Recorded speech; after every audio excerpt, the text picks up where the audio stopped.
Boa noite, pessoal. Sejam todos bem-vindos e bem-vindas a mais um encontro aqui no SEI Campinas, o espaço educacional integrado Padre Santi Capriotti, que acolhe-nos aqui no nosso programa, o Devaneios no Café. Então, nós temos esta parceria com o SEI Campinas. Talvez, muito em breve, nós tenhamos também o anúncio de mais uma parceria. E também lembrando que hoje eu vou pegar os últimos nomes que participarão de um sorteio de um livro de poesias, tá? Que infelizmente hoje eu esqueci de trazer aqui o livro de poesias, mas eu já logo digo qual é o livro para quem está participando. Deixa eu ver quem está aqui falando. A Tereza Menezes. Boa noite, Tereza. Seja muito bem-vinda aqui ao Devaneios. Deixa eu só ver se eu consigo arrumar. Não, está tudo certinho. Então, boa noite para quem está chegando agora, para quem está aí nos acompanhando ao vivo, tanto no programa aqui do Instagram do Freud Estupefato, quanto ao vivo no YouTube do SEI Campinas. São os dois lugares que nós estamos aí ao vivo, fora o YouTube do Freud Estupefato e o Pod Estupefato no Spotify, que ali as lives vão gravadas. E bom, relembrando agora, então, para quem está chegando, que eu estou vendo que tem algumas pessoas chegando agora, nós faremos ao final da live, vamos pegar mais 3 nomes que participarão na semana que vem de um sorteio de um livro de poesias, que é Alguns Segundos Antes do Despertar, um livro de minha autoria, que, em parceria com a editora Sussurros do Invisível, está sendo sorteado aqui para quem participa das lives ao vivo aqui do Devaneios no Café. E hoje estamos começando um pouquinho tarde, né, do nosso horário habitual, mas não é nenhum problema. Vamos aí seguindo com o nosso tempo que nós temos aí. Vamos ver como é que vai ser acolhido aí o nosso tempo em relação à nossa temática de hoje. Bom, para quem sabe, já sabe o tema que nós vamos tratar. Para quem sabe, assim, já acompanha-nos na página, né? Então fica uma coisa meio redundante demais. Mas para quem já sabe que nós colocamos as temáticas em votação nos stories da página, já sabe qual que é o tema que nós vamos tratar hoje.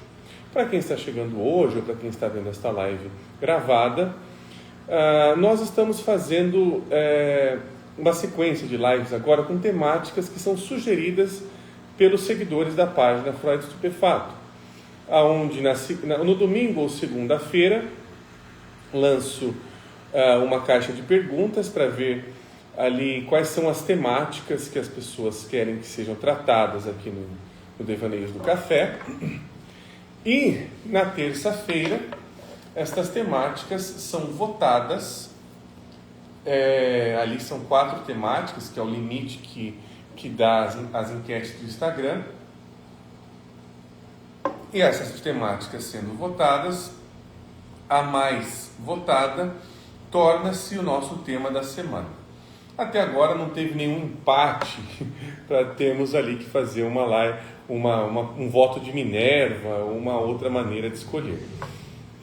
E hoje, o tema que foi selecionado das sugestões da semana foi o escrever como salvação. Bom, eu tenho uma referência de um livro que eu acho muito interessante. Este livro aqui é um livro que eu já trouxe ele em algumas lives. Vou trazer aqui sobre um ponto deste livro, né, um capítulo dele, que é um livro de conferências, um livro de encontros que teve ali com esta autora. Então, os capítulos são alguns encontros, algumas conferências, alguns ensaios que ela foi realizando e foram compilados em um livro. Já já eu vou comentar mais sobre isso, tá?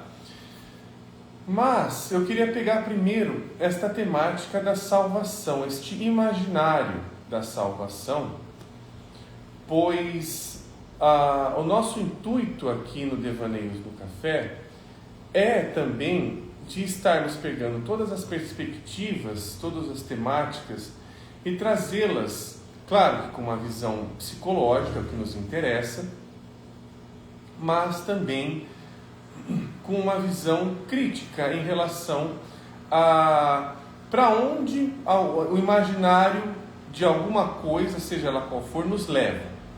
O imaginário da salvação é o que foi sugerido dentro ali das propostas das temáticas, e eu gostaria de conversar com este imaginário. Não a fim de criticá-lo, não a fim de apoiá-lo, não a fim de dizer que isso é certo ou errado, mas para onde ele leva, que eu acho muito importante, pois isso foi imaginado por alguém e é imaginado por uma parcela de pessoas, ou seja, sobre o que isso traz em relação a como as coisas são vistas a partir dessa perspectiva. Bom, a perspectiva da salvação. Depois eu vou falar sobre a perspectiva da escrita, para a gente conversar melhor. A perspectiva da salvação é algo muito difundido, alimentado, socializado dentro da nossa perspectiva, até mesmo religiosa, com relação a maior frequência de como nós somos inseridos dentro de um imaginário a respeito do religioso.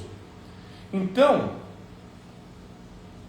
seja qual religioso for, claro que tem algumas perspectivas, e principalmente, majoritariamente, a perspectiva monoteísta tem como uma grande base a questão da salvação. Isso é muito difundido, isso é um discurso majoritário em diversas igrejas. Eu estou trazendo aqui, não para ir para o lado espiritual, tá? Mas para o lado imaginário. A gente já vai chegar lá. Mas a perspectiva da salvação é de que, de alguma forma, estamos condenados a alguma coisa e precisamos buscar alguma referência, algum modo de ser na vida para que a gente saia de um estado condenatório, um estado de condenação de sofrimento, e que inclusive é um sofrimento na alma, pois esse sofrimento acontecerá permanentemente após a vida. Acontecerá então aonde se localiza a morte, aonde a alma vai. Pois bem, mas o que o imaginário da salvação nos traz? Não vou me aprofundar muito nisso, mas isso também é uma maneira de imaginar, é como se a forma como nos relacionamos com qualquer coisa que toma o aspecto de salvação, é como se aquela coisa fosse também constituída e fosse também um aspecto de um divino que terá piedade de mim, irá ver que estou fazendo algo para este divino e vai me tirar de uma situação indigna e me colocar em uma situação digna. Nós temos diversas facetas em relação a isso. Uma delas é, inclusive, um pensamento que continua ainda sendo muito difundido no seguinte sentido: fulano precisa estudar para ser alguém na vida. como se o fulano não fosse ninguém enquanto ele não estuda. Nesse sentido, o estudo passa a ter um aspecto de salvação. Ele vai me trazer a possibilidade de ser um sujeito, pois eu por mim mesmo não sou. Eu, em minhas ideias, na minha existência, não sou ninguém se eu não tiver um estudo. Então ele me salva de uma condição, né? Ele me guarda, ele me protege, que são palavras também interessantes em relação a isso. Tá, mas aí também entramos no seguinte sentido: se temos este imaginário de que eu preciso ser salvo, o que acontece isso dentro da alma? O que a alma, sendo aquela que em nós anima para algo e alguma coisa, o que ela entende como salvar? Nesse sentido, eu vou entender que a alma ela não está buscando colocar alguma coisa dentro, mas dar uma espécie de voz para o que já existe, para o que já é constituído sobre si mesmo. Não é um tipo de salvação do tipo eu numa posição melhor, mais hierárquica, seja o que for, de poder, te tirarei de uma situação de indignidade. Você não merece estar passando por isso. Na perspectiva de alma, todas as coisas são dignas, todas as coisas acontecem por elas mesmas, têm autonomia. Então, ao eu dar voz àquilo que me é estranho, eu estou podendo salvar, agora também salvar no sentido de guardar, no sentido de intimidade, criar intimidade com algo que não é tão comum, que não é uma perspectiva comum, é algo que me provoca, me anseia,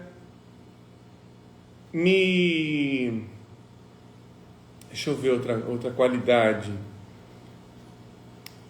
me faz ter insônia, não consigo parar de pensar nisso, parece que é alguma coisa que fica ali rondando-me o tempo todo. Então a gente vai para uma outra perspectiva dessa questão do salvar.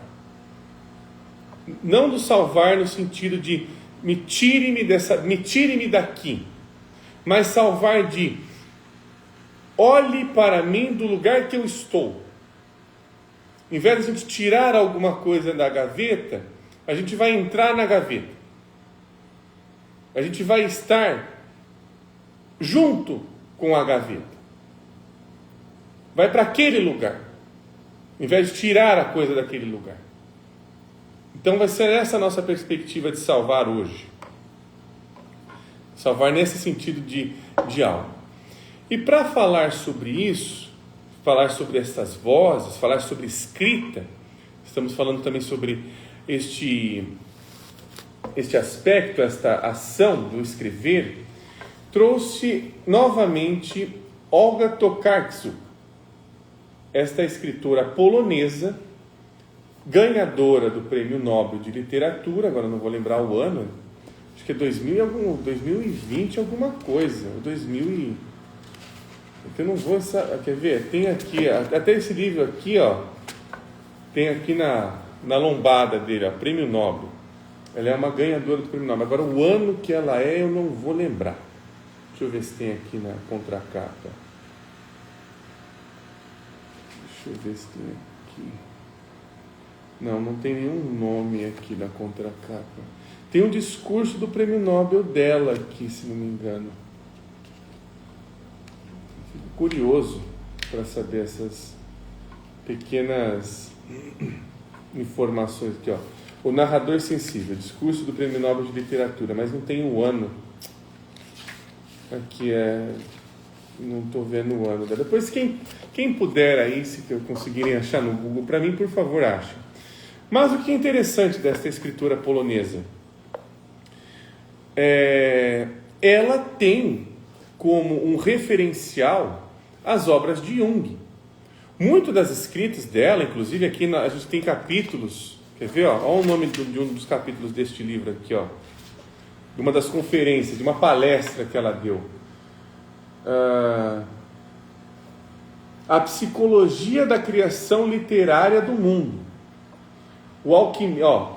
O cadinho extraordinário dos irmãos Quay, alquimistas londrinos no cinema, os trabalhos de Hermes, ou como os tradutores salvam o mundo todos os dias, Dedo no Sal, ou uma breve história das minhas leituras, sobre Daimonion e outras motivações para escrever.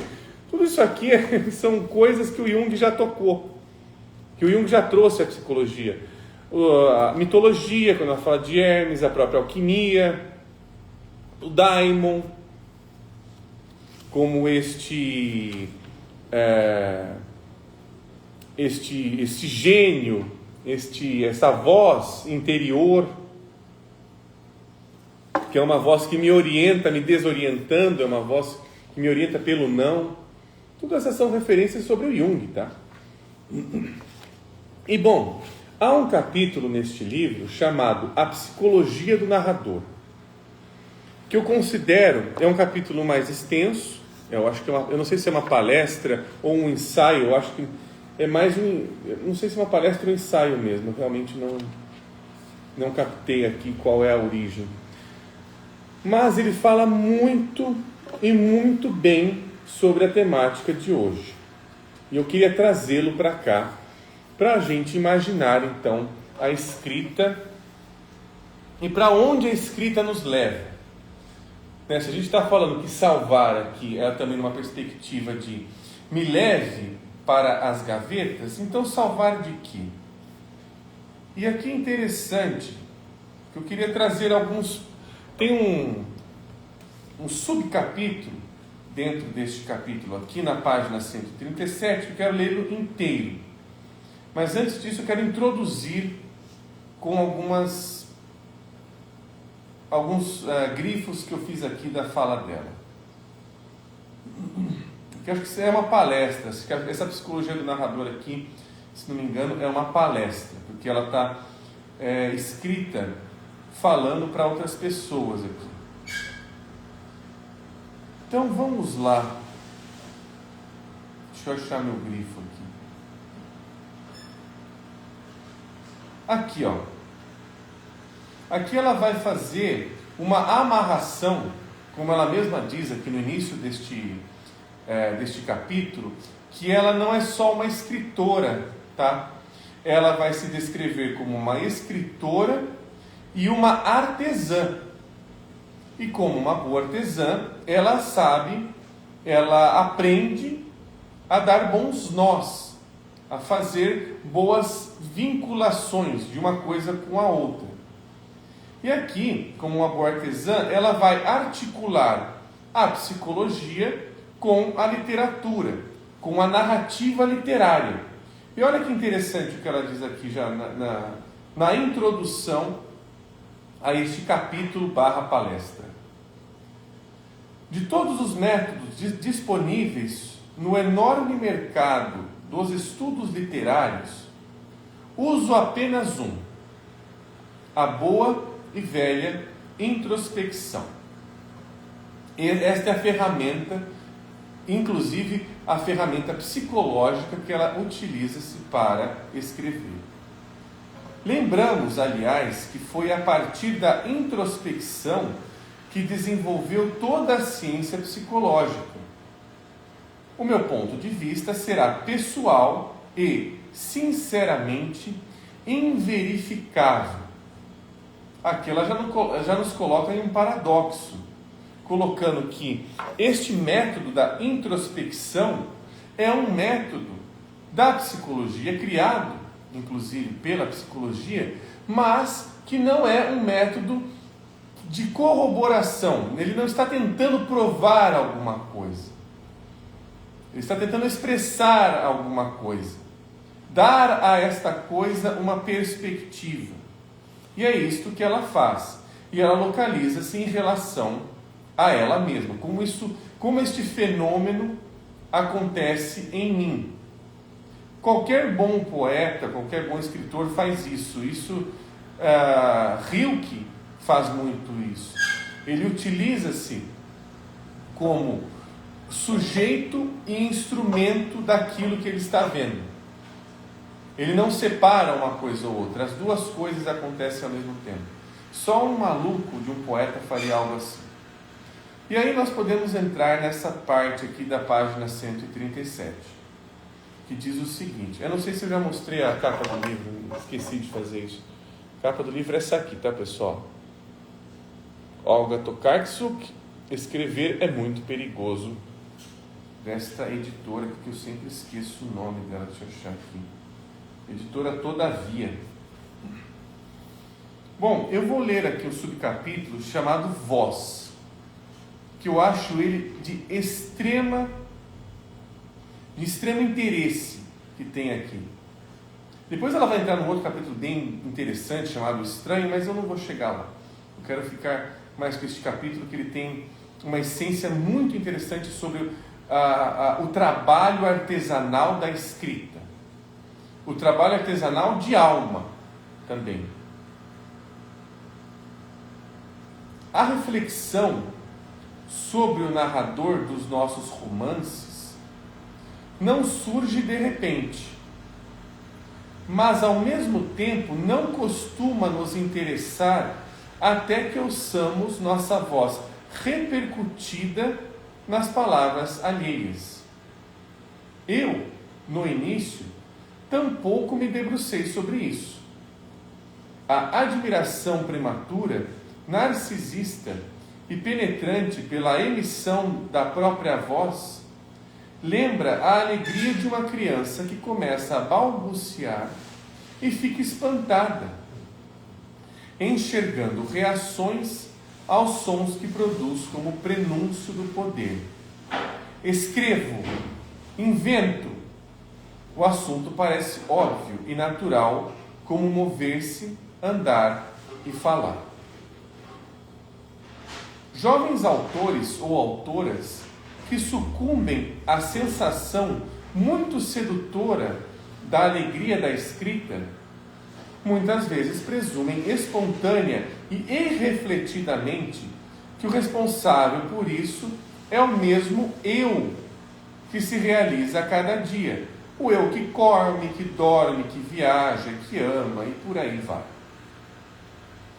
É mais raro repararem que, no momento em que transferimos uma visão para o papel, nos envolvemos em um processo psicológico pouco compreendido, que ultrapassa as fronteiras estabelecidas dos que já sabemos, abrindo-nos a outras regiões, só em parte verbalizadas.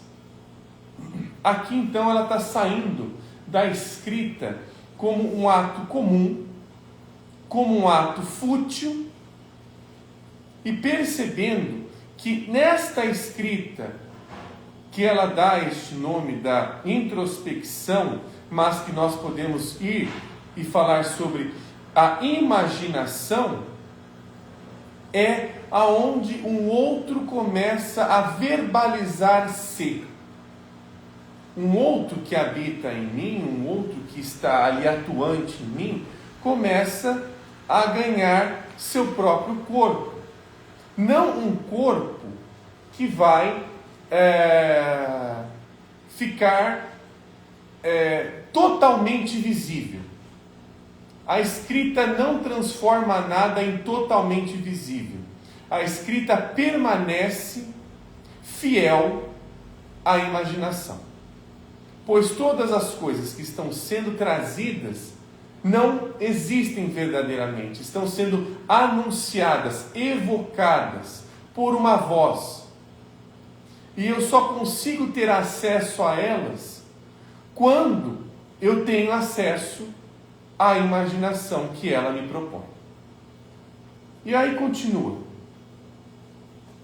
Com frequência, tenho a sensação de que a escrita, e esta é a escrita aqui do romance, que ela coloca aqui, que é a escrita que nos leva a imaginar.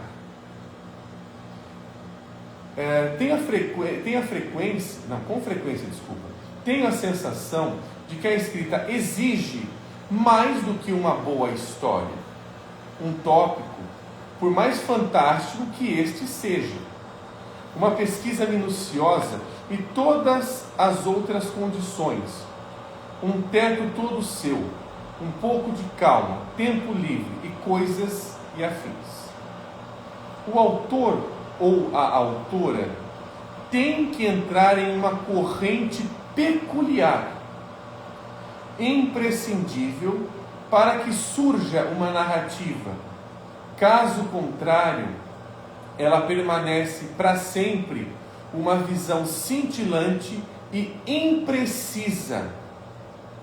Assim chamei esta corrente uma voz. Então aqui eu fiz um pequeno parênteses meu, uma pequena anotação para compreender melhor o que ela estava colocando sobre este ato de escrita como uma voz. E assim escrevi: escrever, ato de evocar uma voz, evocar para escutar, escutar para evocar. Ainda consigo me lembrar hoje das primeiras tentativas de captar a voz dos meus romances iniciais, quando me remexia na cadeira de modo instintivo, meio inconsciente e cheia de impaciência, olhava ao redor, esperando encontrar ali algo ou alguém que me ajudasse. Não se trata, no entanto, de algo literalmente audível que fala dentro da minha cabeça. Não, se fosse assim, eu deveria antes me dirigir a um psiquiatra. Ou seja, o que ele está falando aqui é usando este artifício necessário da palavra literal. Ou seja, não é uma voz real, concreta, né? Uma outra palavra que eu posso dizer. Uma voz que é alguma coisa que está dizendo que tem que ser tomada daquela forma. Não. A escrita, esta voz que fala, é uma voz da imaginação. É uma corrente peculiar que nos leva a imaginar. Refiro-me mais a uma dramaturgia interna. Essa frase eu achei fantástica aqui. Ou seja, se é uma dramaturgia, é alguma coisa que está em constante atuação. Está no teatro, está numa apresentação. Aquela voz corresponde, em sua essência, ao som de um espaço ao qual voltarei na última palestra. Uma dimensão mediadora entre a pré-forma imaginária da narrativa, a linguagem e, por fim, o leitor. Quando o narrador se constitui através da voz, ele se envolve em um monólogo interior ou um diálogo que às vezes pode ser muito dramático mesmo. Ele é chamado ao palco. Ele é chamado para entrar neste palco. Com efeito, a narração é, para começar, um ato do poder, uma repetição da obra da criação bíblica, em que o Verbo se faz carne, constituindo uma afirmação do eu que cria, inventa, fantasia, entregando-se totalmente à imaginação. Então, nesse sentido, quando ela fala do Verbo se faz carne, ela não está dizendo, pelo menos é da maneira que hoje a qual eu compreendo, que eu vou tirar uma coisa que não existe e vou construir uma coisa que existe. Eu não vou transformar o invisível em visível, mas eu vou tornar o invisível visível a partir das metodologias invisíveis. Eu vou manter o invisível no seu estado, mas usar de artifícios, de recursos, de ferramentas que não destituam-no da sua própria existência e da sua própria natureza. Uma destas formas é a escrita. A escrita nos devolve ao imaginário. Ela nos devolve a imaginário, pois ela não está se referindo a coisas que estão ali presentes como algo palpável, este literal como algo palpável, mas elas estão presentes, pois elas estão atuantes, estão me colocando naquela perspectiva de ver, sentir, perceber, desejar, excitar-se até, desanimar-se, que aquela imagem tem, que aquele imaginário tem. Então a escrita, ela permanece fiel ao imaginário, pois ela é uma matéria que anuncia algo, e não uma matéria que transforma algo de invisível para visível. Se eu falar a palavra cavalo, não vai aparecer um cavalo na minha frente. Eu não vou tocar num cavalo só porque eu cheguei aqui e falei a palavra cavalo, mas ele vai acontecer no imaginário, ele anuncia no imaginário. Então esse cavalo, ele está ali como um corpo psíquico, um corpo imaginal. É uma outra perspectiva. É para lá que a escrita nos leva.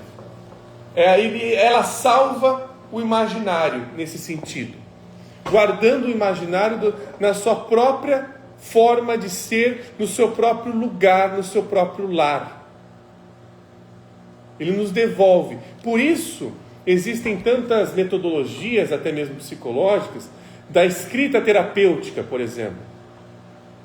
Mas a escrita só se torna terapêutica quando eu estou dando voz àquilo, e aquilo que eu achava que era tão real, eu posso percebê-lo agora como psicológico, como fantasioso, ou até mesmo em outras perspectivas, simbólico, mas aí eu não vou entrar nessa perspectiva. Mas algo que não é exatamente a coisa em si, mas é uma maneira de ver as coisas. E aqui tem um comentário, deixa eu ler aqui, o comentário da Tereza Menezes. Acho incrível quem escreve bem, porque eu sempre acho que penso melhor do que o que consigo escrever. Aqui a Olga, né, Tereza? A Olga, ela está nos trazendo aqui um processo de escrita que dá voz a esses personagens imaginários, não os tratando como se fosse apenas coisas da minha cabeça, mas como reais. E ao tratá-los como reais, eles abrem o campo de uma perspectiva de coisas que estou vivendo e nem sabia que era dessa forma. Isso existe dentro da clínica. Dentro de um aprofundamento de narrativa, dentro das sessões, a clínica é uma maneira artesanal também. Pelo menos eu vejo a clínica da psicanálise, eu vejo dessa maneira. Eu vejo ela como também uma atividade artesanal, ali não de escrita, mas de fala, aonde o sujeito, ao ele começar a narrar-se, a falar sobre a sua vida, e ele acha, puxa, olha, eu estou com um problema porque dentro do meu relacionamento conjugal, por exemplo, as coisas não andam assim, assado. Mas com o tempo, e vai ali tecendo, e vai acontecendo, vai fazendo as suas amarrações e as suas costuras, o que se forma é uma imagem. E um terapon, um analista que está atento a estas imagens, muitas vezes percebe que aquela narrativa que está sendo construída sobre um relacionamento conjugal pode não estar falando de um relacionamento conjugal. Pode estar falando de um relacionamento entre, sei lá, vou pegar a psicanálise clássica, entre uma mãe e um filho. Então eu acho que estou me relacionando com alguém de uma maneira horizontal e na verdade eu estou sendo mãe da pessoa. Ou, de outra forma, eu estou servindo a esta pessoa, esperando algo em troca que nunca vem. Então eu estou sendo o quê? Estou sendo servo desta pessoa. Por qual motivo? Eu estou servindo a você. E aí vai, narrativa analítica, vai para longe. Ou seja, ela não está interessada na cara do personagem. Ela está interessada em quem é esse personagem. É tipo aquela coisa do tipo, que se vê nos contos. A princesa que está usando uma capa para se disfarçar, que só um príncipe reconhece porque ele é príncipe. Então ele tem esta natureza. Então ele reconhece o seu semelhante. Isso na perspectiva de alma. Não estou dizendo na perspectiva literal, de novo. Estou na perspectiva de alma, só um príncipe entenderia que uma pessoa que está... tem a pele de asno, por exemplo. A pele de asno fala sobre isso, o conto da pele de asno. Então ele só percebe que ele percebeu, tem um negócio esquisito aqui. Ela não é quem ela está se vestindo de ser. Ela é uma outra, ele está interessado no interior dela. É esta a relação que a alma tem. Ela está interessada no interior das coisas, na aparência interior das coisas. Como essas coisas se apresentam por si mesmas. E por que essa rainha dessa princesa precisa colocar uma pele de asno? Porque nesse lugar que eu estou, neste reino que eu estou, nesta casa que eu vivo, nesse castelinho que eu vivo, ela precisa se apresentar assim. Tem algum motivo que o conto fala sobre isso. Curiosidade de vocês, vão procurar isso aí, tá?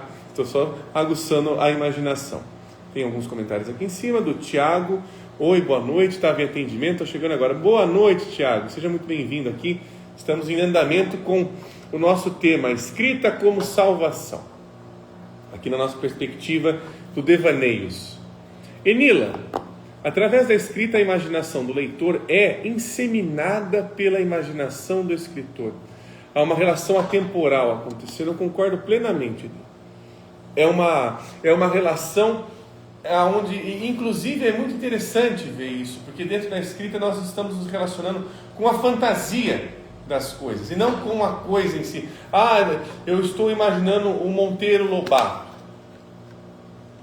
Isso aqui é o Monteiro Lobato, isso aqui é o, sei lá, José de Alencar, pegando alguns autores mais clássicos aí. Eu estou me relacionando com o imaginário dele. E nós, como cultura, estamos com medo do imaginário. Nós estamos tendo, inclusive, questões que são oriundas do imaginário. A gente está tão preocupado com a autonomia dessas coisas que a gente está adoecendo elas, transformando-as em transtornos muitas vezes. Algo que é puro do imaginário. A gente falou sobre isso em uma das lives, inclusive, com o professor Edgar Schmidt, aonde ele colocou ali que dentro dos relatos clínicos que ele tem ali junto com a esposa dele, as pessoas chegam no consultório falando, olha, meu bebê está com problema, meu bebê, tá? Sei lá, do que, de 6 meses, 7 meses, ele está com algum problema porque ele está chorando o tempo todo. Como se fosse necessário que bebês não chorassem.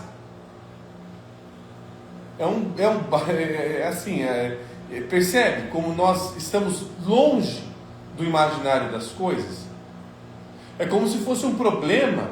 Olha só como as chuvas estão prejudicando a cidade. Sim, estão prejudicando a cidade, mas as chuvas sempre estão acontecendo. Elas sempre virão. Ou a nossa maneira de constituir uma metrópole, uma cidade está adoecida? Que não conversa com as chuvas? Que está tentando sempre canalizar as águas pluviais? Sempre tentar capitalizá-las e levá-las para outro lugar, ao invés de aceitá-las? Não sei. Tá? É só uma das críticas, dos dedos que eu coloco nas nossas feridas aqui dentro da nossa sociedade. Então eu vou, esse subcapítulo aqui, esse subtítulo aqui desse capítulo aqui, eu vou terminar com este parágrafo aqui, tá, pessoal? Quem ou o que é, no fundo, o eu que fala, aquela voz que encontra fulcros que só ela conhece, de modo que a história parece segura e inspire confiança? Será que ela fica dentro de mim, pronta, cada vez que se levanta para ocupar-se de um tema? Ou será algo que surge como um inquilino, por assim dizer, só durante o tempo da narração, mas depois se dissolve no vasto abismo da psique? Ou talvez ela venha de fora, sendo voz de outros seres, e um contador ou uma contadora que conecta com ela com outro médium? Ela nos deixa aqui estas perguntas, tá? Ela deixa aqui algumas possibilidades. Aqui, inclusive, eu acho que essas perguntas são possibilidades, tá? Que não são tão passíveis de serem respondidas de uma forma tão binária, tão factual, mas provocativo. Um bom texto é aquele que continua nos provocando inesgotavelmente. E aqui alguns comentários, deixa eu lê-los aqui. Ai meu Deus, que é errado. Tereza, talvez estejamos procurando explicações demais? Sim, eu acho que sim, viu, Tereza? Eu acho que ao procurarmos explicações demais, uma das coisas que isso tem feito dentro das nossas relações como um todo, é que estas explicações tentam encerrar alguma coisa, enxergam as coisas como problema e eu preciso dar a elas uma solução, uma explicação. Ou seja, eu preciso retirá-las do meu campo do imaginário, pois elas estão me atrapalhando. Se eu me relacionar às coisas apenas nesse modo explicativo, sempre haverão coisas que estarão me atrapalhando. Atrapalhando no sentido de fora do meu domínio. A explicação é para quem? É para mim. Eu preciso estar entendendo nos meus termos. Elas me atrapalham porque elas estão falando nos termos delas. Por exemplo, estou lendo um texto e de repente está o texto falando em francês. E aquele termo me atrapalha, porque ele corta o fluxo da leitura. E se eu quero entender o que raios ele está falando, eu tenho que traduzir aquilo, eu tenho que entender o que ele está dizendo. Ele coloca assim outra língua. Agora, se eu entender que isso me atrapalha, eu não vou ter curiosidade de entender outras línguas também. É muito comum, se a gente for pegar em literaturas mais clássicas, mais antigas, ter diversas citações, frases, até o próprio Jung usa muito disso, o próprio Freud também, frases, jargões, expressões de outras línguas. Tanto porque naquela língua original ela preserva o seu sentido original, tanto porque os leitores daquela época sabiam falar, em grande parte, tinham mais contato com outras línguas também, aprendiam outras línguas. Hoje nós temos outros recursos, né? Os recursos de tradução instantânea, que nos faz perder o contato da essência de outras línguas, até mesmo o interesse. Sendo que dentro de uma outra língua, aquela frase, aquela palavra, tem muito mais significado do que quando ela é traduzida só para a nossa compreensão. O Freud mesmo, se vocês forem pegar uma leitura comum do Freud, o infamiliar, ele pega um termo e fica destrinchando o termo ali de um monte de colocações de dicionário. Na língua tal isso aqui significa isso, na língua outra significa aquilo, e por aí vai. Não, o tal do infamiliar, ele vai destrinchando em outras línguas, porque ele está interessado no sentido dela. E que, como isso é imaginado em outras culturas também. Aqui o Tiago. Acredito que a escrita, de uma certa forma, é uma ponte entre o que imaginamos e o mundo, e o que o mundo ainda não viu. Cada palavra tem o poder de transformar pensamentos invisíveis em realidade que nos inspiram. Eu acho perfeito, Tiago. Belíssimo comentário seu. Eu concordo. Eu também vou por essa perspectiva que a escrita é uma ponte, ou seja, ela não está nem de um lado e nem do outro, ela está fazendo uma ligação entre o visível e o invisível, entre o imaginário e o real, para que eu perceba que o real tem uma base imaginária e a imaginação tem uma base real. Uma coisa não elimina a outra. A escrita mantém isso. Como inclusive eu citei aqui da anunciação da palavra cavalo. Não vai aparecer um cavalo porque eu falei, o verbo se fez carne. Mas o cavalo aparece sobre ele mesmo. Ele se apresenta sobre ele mesmo. Ele é como um sonho. Esse cavalo da imaginação, ele se apresenta como um sonho, na maneira que ele quer se apresentar. Sei lá, um cavalo bravo, um cavalo domesticado, um cavalo selvagem, não sei. Mas como imaginação, ele se apresenta nos próprios termos.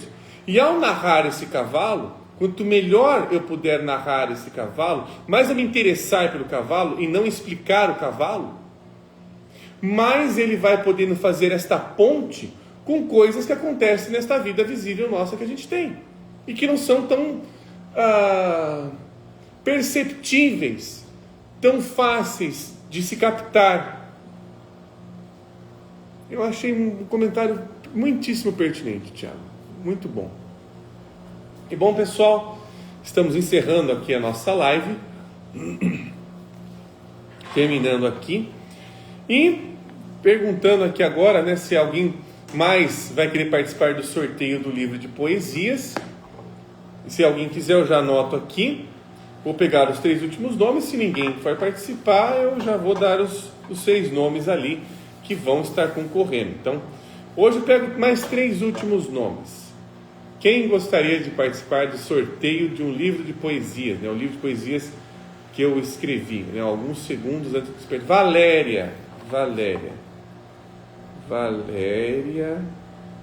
você já está participando do sorteio, então. Já estou anotando o seu nome aqui. Valdeandrade. Tem mais uma pessoa, o Tiago. Aê, Tiago. Tiago, você está participando do sorteio também. Vou só anotar o seu perfil aqui, o número do seu perfil, porque aí só dá para entrar em contato com o perfil. E tem o último nome, vamos ver se vai surgir um último nome aí, interessado ou interessada no sorteio do livro. Deixa eu ver se aparece mais alguém aí, anunciando aqui o sorteio do livro. Deixa eu ver se aparece mais alguém. Se não aparecer, vamos fechar aí em 8 nomes, não há problema algum também, tá? Deixa eu ver, não aparecendo ninguém. Bom, não apareceu mais ninguém, interessado aí no sorteio do livro, não tem problema. Então, os 8 nomes que eu captei, eles estarão participando do sorteio que acontecerá na semana que vem, no próximo encontro aqui do Devaneios do Café. Eu estou buscando, para quem já conhece aqui o nosso programa, tentar fazer uma live por mês com o professor Éder. Vou conversar com ele, ver aí o dia possível que ele quer participar da nossa live. E vejo ali com ele qual será a temática. Aí eu aviso vocês com antecedência o dia que vai ser, tá? Qual quarta-feira vai ser. Do mais, eu agradeço muito a participação e colaboração de todas e todos vocês. Muito obrigado aí, pessoal, para quem participa do nosso programa Devaneios do Café. E nos vemos aí semana que vem, tá? Com um sorteio do livro. Aí eu trago o livro em mãos aí para quem estará participando. Um grande abraço para todo mundo e até lá. Tchau, tchau, pessoal.